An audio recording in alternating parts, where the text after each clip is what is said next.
È firmato dal segretario comunale di Forza Italia Beniamino Boscolo e dal responsabile settore pesca per Forza Italia Elio Dall'Acqua il comunicato con cui si vuol dar voce a un problema attualissimo che sta mettendo a rischio la sopravvivenza delle imprese della pesca.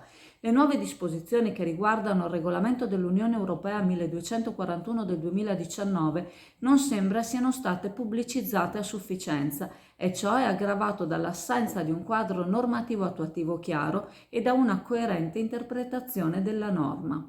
Le difficoltà che stanno riscontrando i pescatori andranno trasmesse anche all'eurodeputato Flavio Tosi, coordinatore regionale del Veneto di Forza Italia.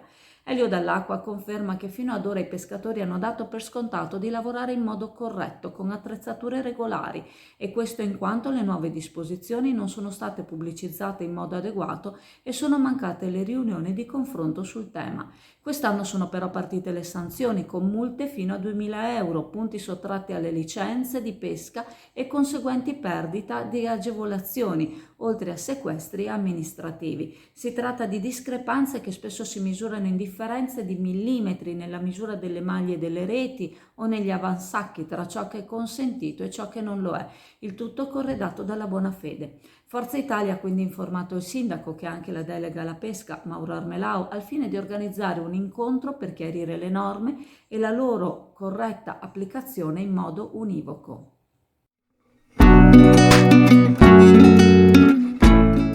Preparati a gustare le specialità tradizionali e le novità esplosive che potrai trovare all'Indiga.